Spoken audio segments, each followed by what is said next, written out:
श्री राधे राधे। भक्तों, कर्मों की गति बहुत गहन होती है। गहना कर्मणो गति।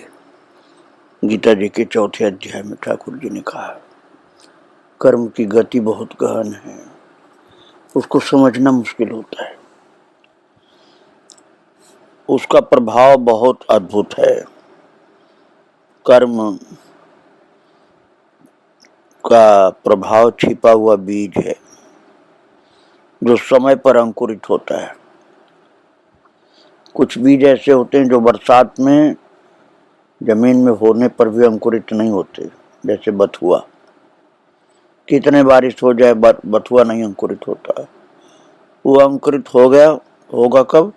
जाड़े में, जब रबी की फसल होती है तब अंकुरित होता है।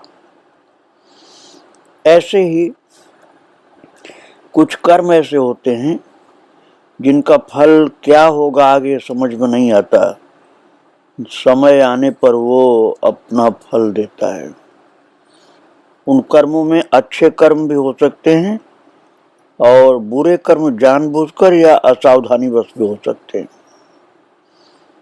जानबूझकर किए गए बुरे कर्म का भयंकर फल होता है, असावधानीवश किए गए कर्म का भी फल होता है। सच्ची शरणागति हो, संपूर्ण विरक्ति हो, सच्ची शरणागति हो तो माफ भी हो जाता है। भगवान ने 66 श्लोक, कहीं 66 बोलते कहीं 66 बोलते, 18वें अध्याय का, उसमें कहा ना कि सर्वधर्मान परित्यज्य मामेकं शरणं व्रज अहम त्वा सर्व पापेभ्यो मोक्षयिष्यामि मा शुचः। जिसकी सच्ची शरणागति हो जाएगी, भगवान कहते हैं मेरे शरण में आ जा तो मैं तेरे सब पापों से मुक्त कर दूंगा तुझको। लेकिन जल्दी से सच्ची शरणागति बनती नहीं। अपना अहंकार, अपनी विशेषता, ये साथ में यदि रहता है तो शरणागति नहीं है। बोलने को है, अंदर से नहीं है। तो इसलिए भक्त को भी कर्म करने में सावधान रहना चाहिए, नहीं तो उसका बुरा फल सम्मुख आता है। एक ऐसा चरित्र मैं आपको रुक्मिणीबाई के चरित्र में सुनाने जा रहा हूँ। ये रुक्मिणीबाई माता तपस्विनी थी ना, ये तो बहुत सीमित आवश्यकताओं में ही संतुष्ट रह जाती थी। सीमित आवश्यकताओं का तात्पर्य सीमित सुविधाओं में, बहुत सीमित सुविधाओं में, जहां देखने पर लोगों को कष्ट होता था, ऐसे में भी रह जाती थी। जैसे जमीन पर चटाई बिछा करके सोना, चारपाई पलंग तखत कुछ नहीं। महाराज, भक्तों को कष्ट होता था ये देखकर। जो इनकी भाभी थी, जिनका बेटा था नरेश, तो वो फ्लैट में रहती थी, लेकिन उनको ये कष्ट बहुत ज्यादा था कि रुक्मिणीबाई माता के लिए सही जगह नहीं है, सही इंतजाम नहीं है। तो इसलिए उन्होंने अपनी कई सखियों से पूछना शुरू किया कि रुक्मिणीबाई माता के लिए रहने की क्या समुचित व्यवस्था नहीं हो सकती है? इतना कष्ट पाती हैं और हम लोग ध्यान नहीं देते हैं। तो पूछते पूछते एक स्नेह भरा आश्वासन मिला विद्याबाई की ओर से। विद्याबाई मस्करा पूरा नाम था उनका। उनकी ओर से आश्वासन मिला। उनके पीहर का एक मकान श्याम बाजार में था। उस मकान में एक फ्लैट खाली था, तो विद्याबाई ने वही रुक्मिणीबाई के रहने की व्यवस्था कर दी, उसी फ्लैट में। विद्याबाई तो पहले से ही रुक्मिणीबाई के प्रति बहुत श्रद्धावान थी और उनके लिए सेवा का स्वर्णिम अवसर प्राप्त हुआ। तो उन्होंने रुक्मिणीबाई माता को वहीं रहने के लिए अपना सुझाव दिया और अनुनय विनय भी किया कि आप माता को वहीं ठहराइए, भाभी से ऐसा बोला। और बाई जिस दिन उस फ्लैट में रहने के लिए आई, अर्थात रुक्मिणीबाई, श्याम बाजार में जब उस फ्लैट में रहने के लिए आई जो खाली पड़ा रहता था, तो पहले दिन एक अद्भुत घटना अप्रत्याशित सम्मुख आई। बात ये थी भक्तों की वो तो खाली रहता था फ्लैट, उसका कारण तो हर किसी को मालूम नहीं था क्यों खाली है। जब रुक्मिणीबाई माता प्रातःकाल शौचालय में गई तो उन्होंने कपाट जब बंद किए, दरवाजे बंद किए, तो दरवाजा बंद करने के बाद वहां उन्हें एक स्त्री दिखलाई दी। और महाराज वो स्त्री जो थी पूरा नग्न थी, भयंकर थी और अस्थिपंजर मात्र थी, कंकाल मात्र। उसके सामने आते ही एक बार तो रुक्मिणीबाई डरी, परंतु बहुत ध्यान से देखने पर बाई को समझ में आ गया कि निश्चय ये कोई प्रेतात्मा है। थोड़ा थोड़ा इसलिए डर रहा, उतना पहले जैसा नहीं रहा, कम हो गया। थोड़ा थोड़ा अंदर से डर जरूर था, परंतु तुरंत ही रुक्मिणीबाई ने प्रणाम किया और पूछा, माताजी आप कौन हैं, यहाँ कैसे आई? निर्भीक होकर के पूछा, डर मन से निकाल दिया, मन से डर निकाल दिया और निर्भीक होकर पूछा कि आप कौन हैं, यहाँ कैसे आई? प्रणाम करके पूछा।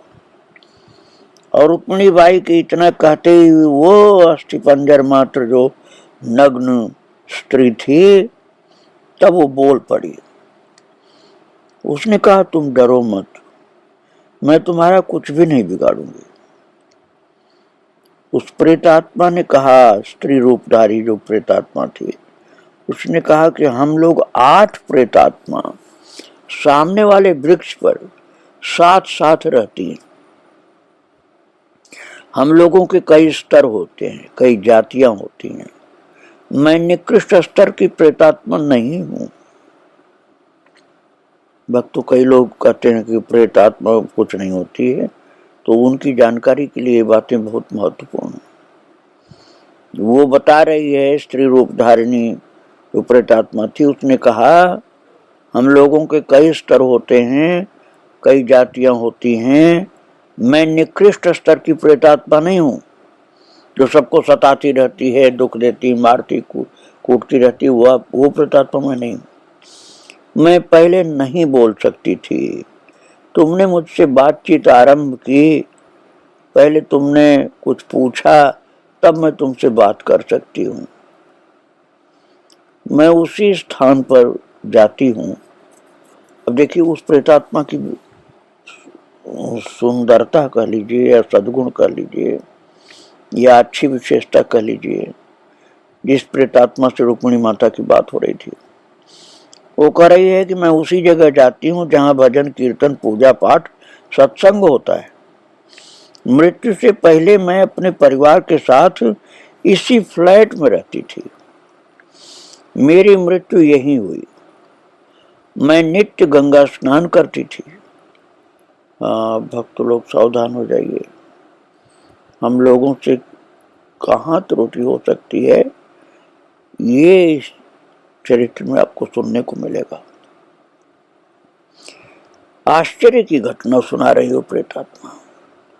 वो कह रही, मैं नित्य गंगा स्नान करती थी, 1 लाख नाम जप करने का मेरा नित्य का नियम था। भक्तों, आपको बहुत आश्चर्य होगा। उस स्त्री रूप धारिणी प्रेतात्मा ने कहा रुक्मिणीबाई से कि पूज्य श्री सेठ जी के सत्संग में जाया करती थी, अर्थात जय दयाल गोविंदिका जी के सत्संग में जाती थी। अब जो प्रेतात्मा बनी, और आगे कहा उसने कि मैं गीता, रामायण, भागवत में बहुत श्रद्धा रखती थी। सत्संग में जाने की मुझे बहुत जल्दी रहा करती थी। मेरे घर में लड्डू गोपाल की सेवा थी। मैं नित्य मंदिर भी जाया करती थी। महाराज ऐसी ऐसी बातें बताया उसने। उस प्रेतात्मा ने कहा रुक्मिणीबाई माता से, जब इन भक्ति वाली बातों को, तो बाई इतना समझ ही गई थी कि मृत्यु के बाद सदगति नहीं होने के कारण ये प्रेतात्मा दुर्दशा को प्राप्त होकर भटक रही है। परंतु मन में ये प्रश्न बना हुआ था कि ऐसे भजन परायण जीव, ऐसे भजन परायण जो 1 लाख नाम जप करते रोजाना, सत्संग में गए, गीता, रामायण, भागवत पर श्रद्धा थी, सत्संग में जाने की जल्दी रहती थी, लड्डू गोपाल की घर में सेवा थी, वो प्रेतात्मा बनी हुई है। रुक्मिणीबाई के मन में तमाम ऐसे प्रश्न हो रहे थे और वो सोच रही थी कि मृत्यु के बाद सदगति नहीं हुई, ये प्रेतात्मा दुर्दशा को प्राप्त होकर भटक रही है और थी ये भजन परायण, प्रेत योनि क्यों प्राप्त हुई। अपनी मानसिक उलझन को दूर करने के लिए उस प्रेतात्मा से रुक्मिणीबाई माता ने पूछा, इतना भजन सत्संग करने के बाद भी आपकी ये दुर्दशा कैसे हुई, आपको प्रेत योनि क्यों मिली। सावधान होइए भक्त लोग, हम लोगों से भी कैसी ऐसी गलती हो सकती, इसलिए इस घटना को समझना अच्छी तरह है। रुक्मिणीबाई माता पूछ रही, आपको प्रेत योनि क्यों मिली, इतना भजन सत्संग करने के बाद भी ऐसी दुर्दशा। तो उस प्रेतात्मा ने स्पष्टीकरण करते हुए कहा, मेरे घर वालों ने ऋण ले रखा था। हाँ भैया, फ्री में कर्जा ले लेकर जो घी पीने वाले हैं ना, खूब कर्जा ले, खूब मौज मस्ती करे, खूब खाए पिए, उन लोगों को सावधानी समझना इस बात को। और प्रेतात्मा बता रही है कि उसकी अधोगति क्यों हुई। वो कह रही, मेरे घर वालों ने ऋण ले रखा था, उस ऋण के प्रति मैं सदैव उदासीन रहती थी। घर के लोगों ने ऋण लिया था और ये बता रही प्रेतात्मा कि मैं उदासीन रहती थी, मतलब मुझसे कोई मतलब नहीं, ऐसा मैं मानती थी। मैं यही सोचती रहती थी कि ऋण तो घर वालों ने लिया है, मुझे उससे क्या लेना देना। मैंने उन्हें कभी कर्ज चुका देने की सलाह तक भी नहीं दी कि इतना ऋण रखे हो तो ये कर्जा से मुक्ति पाओ, कर्जा चुकाओ, इतना तक नहीं कहा मैंने। बल्कि मैं ये कहती थी, मुझसे क्या मतलब, घर के लोग लिए हैं तो लिए। इसी उदासीनता और उपेक्षा के फलस्वरूप उस प्रेतात्मा ने कहा रुक्मिणीबाई माता से कि मुझे ये प्रेत योनि मिली है, मैं भटक रही हूँ, मेरी दुर्दशा हो रही है, तुम मेरा उद्धार कर सकती हो, इसीलिए मैं तुम्हारे पास आई हूँ। जैसा कि प्रेतात्माएं किया करती हैं, मैं तुम्हारा कोई भी अनिष्ट नहीं करूंगी, तुम सक्षम हो, भक्त हो भगवान की, अतः केवल उद्धार की कामना से मैं तुम्हारे पास आई हूँ। अब भक्तों, आप समझ लीजिए कि हम किसी से कर्जा लेते हैं और उसको चुकता नहीं करना चाहते, परिवार की बात क्यों न हो, उसको उदासीन रहना पर कर्जा न चुकाना और उसको चुकाने की बात भी मन में नहीं आने देना और उसकी उपेक्षा कर देना, ये तो कारण बताया उसने बताया उस प्रेतात्मा ने कि घर के लोगों ने कर्जा लिया था, ऋण लिया था, और वो यही सोचते थे घर वालों ने लिया है कर्जा, मुझसे क्या मतलब हो, यहाँ तक कि सलाह भी नहीं देती थी कि इस कर्जा से मुक्ति पाओ तुम लोग। तो महाराज हद की बात है कि इतना भक्ति करने पर भी उसको प्रेतात्मा बनना पड़ा। इसलिए भाई कर्जा से मुक्त होना जरूरी होता है। और उस प्रेतात्मा ने जब बता दिया कि मैं आपका अनिष्ट करने नहीं आई हूँ, अपने उद्धार की कामना से आपके पास आई हूँ, रुक्मिणी माता को ये विनती करके बता दिया और उसके बाद अंतर्धान हुई। रुक्मिणी बाई ने स्नान किया और पूजा करने के लिए अपने कमरे में आई। जैसे ही कमरे के दरवाजे बंद किए वो फिर दिखाई दी और बोली मेरा उद्धार करना आपको। तो रुक्मिणी बाई ने पूछा आपका उद्धार कैसे हो सकता है? वो प्रेतात्मा बोली मेरे लिए श्रीमद् भागवत सप्ताह करवा दो।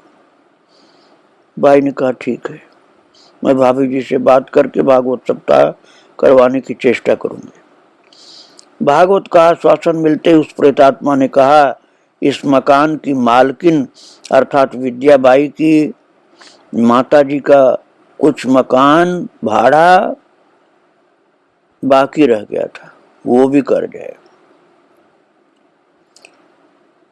अब वो मकान भाड़ा बाकी रह गया, नहीं दिया तो वो भी कर्ज हो गया। तो बाई ने कहा ठीक है, मैं उस कर्ज से भी आपको मुक्त करवाने की चेष्टा करूंगी। बाई ने सारी बातें भाभी को बताई और कहा उन माता जी के लिए एक भागवत सप्ताह करवानी है। तो भाभी जी ने सदैव बाई की रुचि को महत्व दिया था, मन ही मन भागवत सप्ताह को कराने का निश्चय किया और बाई से कहा विद्याबाई से विचार करके भागवत सप्ताह की कथा करवा दी जाएगी। प्रेतात्मा की कही हुई बात की सत्यता पता लगाने के लिए खोजबीन होने लगी। विद्याबाई की माताजी से चर्चा चलाने पर सारी बातें अक्षरशः सत्य निकली। उसी समय विद्या ने, जो कि वहां उपस्थित थी, तो पहले रुक्मिणी बाई ने विद्याबाई की माताजी से कहा आप संकल्प लेकर उस प्रेतात्मा के, जो प्रेतात्मा का वो भाड़ा नहीं दिया था उसने, उसके भाड़ा के रूप में जो ऋण है उस ऋण से मुक्त कर दें। संकल्प करके ये बोल दें कि मैं उस ऋण से मुक्त कर रही हूँ, मुझे भाड़ा नहीं चाहिए। तो माता जी ने प्रसन्नता पूर्वक ये संकल्प ले लिया, भाड़ा से मुक्त कर दिया। और अब भागवत सप्ताह को करवाने के लिए बाई ने विद्याबाई से बात की। उनके प्रयत्नशील होने से एक पंडित जी भी मिल गए। ये थे कोशी कला वाले श्री किशन लाल जी शास्त्री। और पंडित जी ने कई व्यवस्थाएं बतलाते हुए कही कि मैंने कभी भागवत सप्ताह नहीं की, केवल मूल पाठ किया है, मूल पाठ ही कर सकता हूं। तो बाई ने कहा कि आप भागवत सप्ताह की कथा कह सकते हैं और आपको ही कहनी है। आप पाठ शुद्ध करते हैं ना, और शुद्ध पाठ की ही आवश्यकता होती है ऐसे कार्यक्रम में। कथा चाहे जितनी कर दे, लेकिन भागवत पाठ शुद्ध नहीं होगा तो प्रेतात्मा का उद्धार नहीं हो सकता है। तो कथा भी करनी है और शुद्ध पाठ भी पूरा पूरा करना है, छोड़ना नहीं कोई श्लोक, और अशुद्ध पाठ भी नहीं करना। अंततः पंडित जी को प्रस्ताव स्वीकार करना पड़ा और भागवत सप्ताह की तैयारी होने लगी। जिन बहनों से इस प्रेतात्मा की चर्चा होती, सुनने वाली बहनों के लिए वो चर्चा मनोरंजन और हास्य की वस्तु बन जाती। उन हंसने वाली बहनों से रुक्मिणी बाई कहती थी कि वासना की निवृत्ति हुए बिना भजन का उचित फल नहीं मिलता है, इसलिए वासना से निवृत्त होना जरूरी होता साधक को। उसी प्रेतात्मा ने बतलाया था मृत्यु के बाद 36 घंटे तक बड़ी कठोर और कष्टप्रद यातना भोगनी पड़ी थी।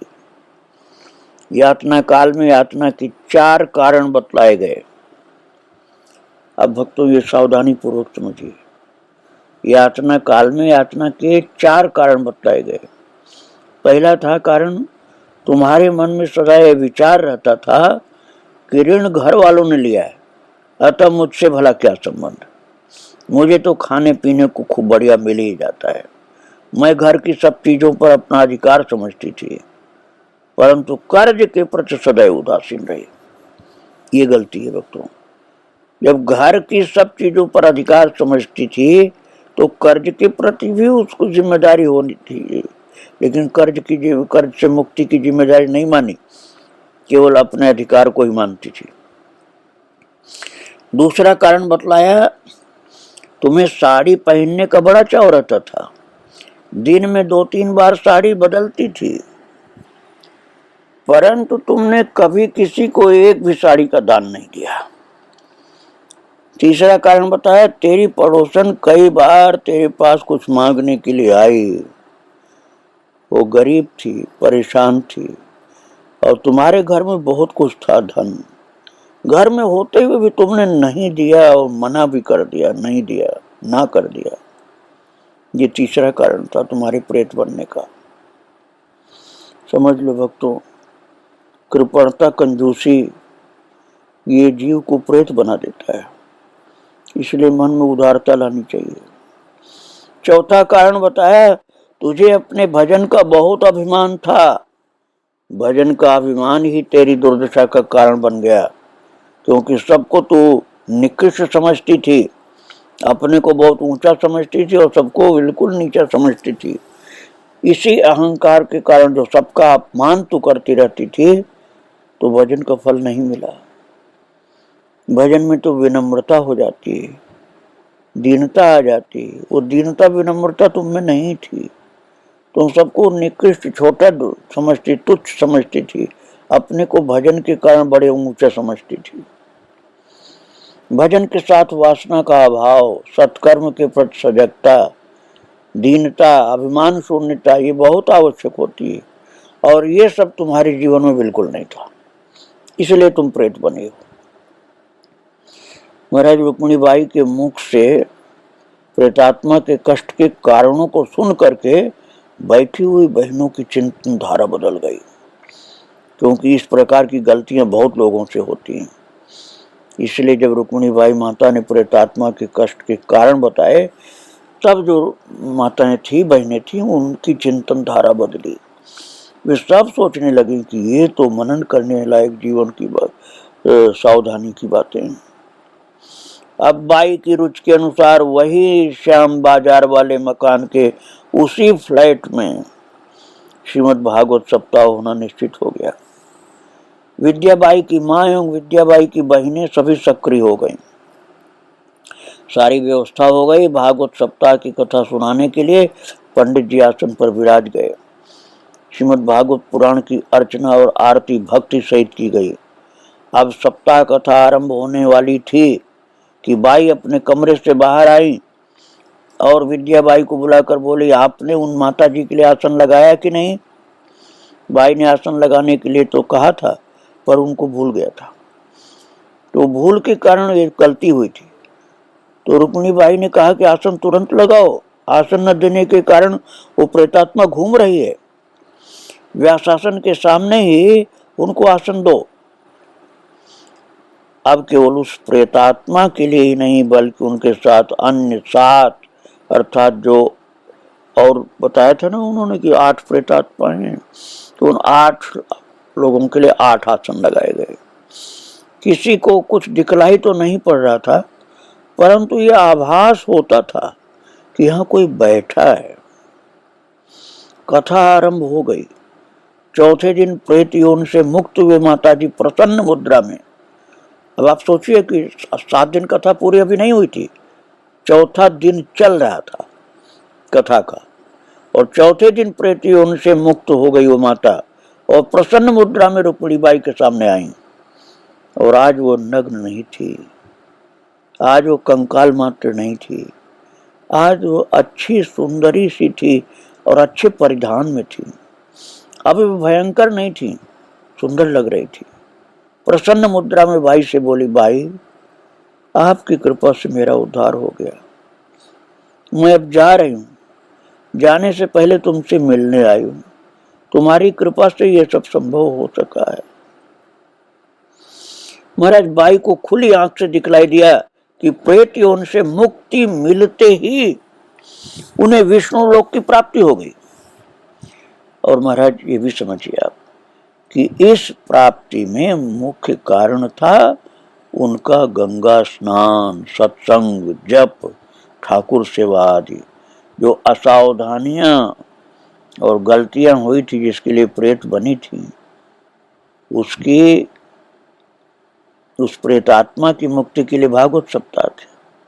लेकिन भागवत सप्ताह के साथ जो पिछले उनके भजन थे, गंगा स्नान, सत्संग, जप और ठाकुर सेवा, ये सब सहायक बन गए। इसीलिए उनको 4 दिन में ही, चौथे दिन ही मुक्ति मिल गई। और भागवत की पूर्णाहुति के अवसर पर 108 ब्राह्मणों को भोजन करवाया गया। दक्षिणा में द्रव्य के साथ एक एक धोती, एक एक गमछा दिया जाना था। महाराज बाजार से घटिया धोती आ गई थी, कंजूसी कर लिया किसी ने। तो बाई को घटिया काम पसंद बिल्कुल नहीं था। रुक्मिणी बाई को तुरंत 108 धोती की व्यवस्था कैसे हो, ये भी बड़ा कठिन था। तो ब्राह्मण भोजन में केवल कुछ घंटों की देरी थी। तो विद्या बाई के लिए बाई की खिन्नता असह्य थी। उन्होंने तुरंत बाई से कहा, आप चिंता न करें, मैं तुरंत इसकी व्यवस्था करती हूँ। और यही उत्तर बाई सुनना चाहती थी, रुक्मिणी बाई। और विद्या बाई की श्रद्धा भावना ने भी चमत्कार दिखला दिया। विद्या बाई के घर के अन्य लोग ब्राह्मण भोजन की व्यवस्था में लगे रहे, परंतु विद्या बाई ने बाजार से तुरंत 108 बढ़िया धोती लाकर और पीले रंग में रंग कर बाई के सामने रख दी। बाई के नेत्रों से आह्लाद भरे आंसू आए गए प्रेम से। ये सही कार्य हो गया, नहीं तो गलत हो जाता। अब आप समझिए, इन कार्यों में टाल मटोल नहीं करना चाहिए, श्रद्धा भाव से, उदारता से कार्य करना चाहिए। ब्राह्मणों को भली प्रकार संतुष्ट करके विदा किया गया। बाई ने पूछा, पहले आई हुई 108 धोतियों का अब क्या उपयोग होगा? तो विद्या बाई को उत्तर देने में देर नहीं लगी। उन्होंने कहा, माता रुक्मिणी बाई, श्रीमद् भागवत महापुराण पर न्यौछावर करके हम गरीबों की सेवा में फ्री में बंटवा देंगे। किसी ब्राह्मण पंडित को नहीं देंगे, गरीब लोगों को जिनके पास कुछ भी नहीं, पहनने को फटा पुराना भी नहीं, उनको इसको फ्री में बांट देंगे। तो इस उदारता पर रुक्मिणी बाई प्रसन्न हो गई। और भक्तों, 8 प्रेतात्माओं का कल्याण हुआ, प्रेतात्माओं से मुक्ति मिली। और महाराज उस पीड़ा भरी गति से मुक्ति सबकी हो गई, किंतु वो जो थी जिन्होंने पिछले जन्म में बहुत भजन किया था, गलतियां हुई थी जिससे प्रेतात्मा बनी थी, लेकिन भजन बहुत किया था, सत्संग किया था, गंगा स्नान किया था और लड्डू गोपाल को भी पूजा था, महाराज वो तो भगवान के धाम ही पहुंच गई। तो हम लोगों से भजन के साथ साथ ये गलती न हो, सावधानी रखें जीवन में।